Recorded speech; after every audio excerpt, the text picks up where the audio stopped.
Hey, it's Mark again.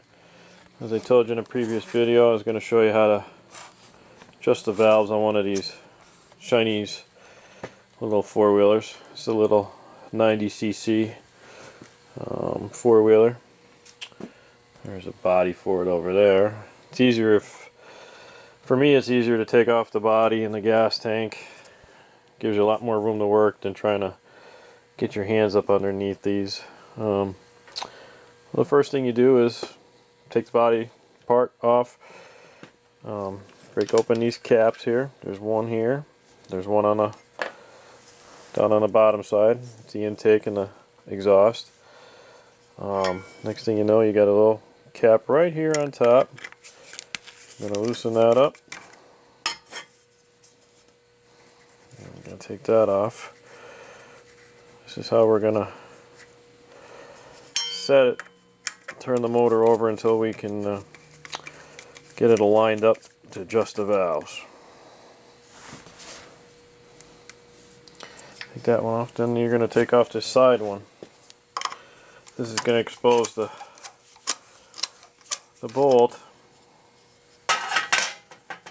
for us to turn the motor over to get it in the right position for adjusting the valves.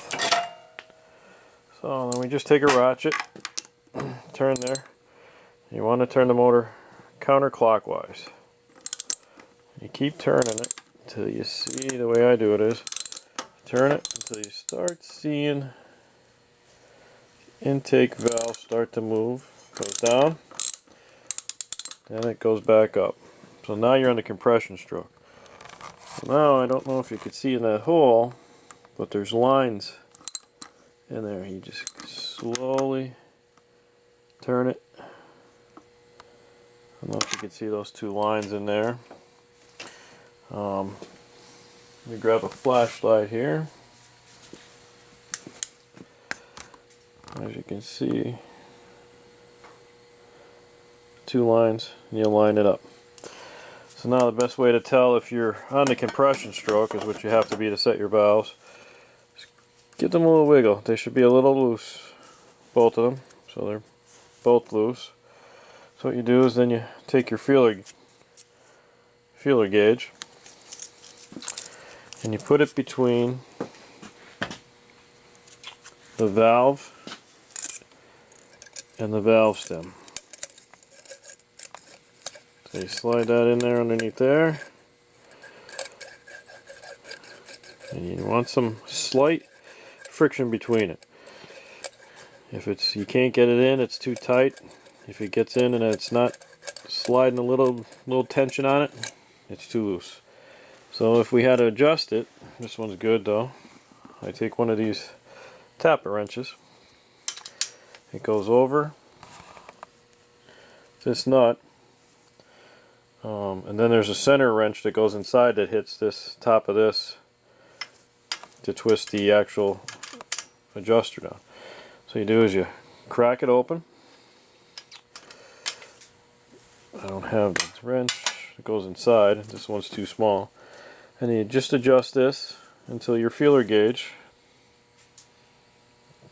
you get a slight pressure when you pull it in and out. Then when you're done with that, you take either a open end socket. You can hold this, tighten this up, but you have to hold this little thing so it doesn't move, because if you tighten this up, it's going to move. Then you'll be too tight or too loose, usually too tight. So when you're done with that, you go to the bottom, to the exhaust, do the same exact thing. It's the same, for this machine it's the same size for both valves with the feeler gauge. Other than that, that's about it all for changing valves. On this one, I'm going to have to change the oil, adjust the valves. It needed a new battery died. So I'll be doing that in the next couple days. And the other thing I wanted to show you, the best thing for these, if you have one of these, is if you get one of these books. It covers 70s, 89s, 105s, which is 89 is for a 90cc, which this is. The 105 is good for a 110, 85 and a 200. The Chinese copy of Honda Motors. That's what this is. This is a exact copy of a Honda 90cc motor. So all the specs and all the little tear down, if you have to tear down and do some repairs or maintenance on it, this is a good guide to have, because they don't give you anything when you buy these Chinese ones. But it's a good little, for 15 bucks I paid for this. It's a good piece of equipment. So until then, this is Mark.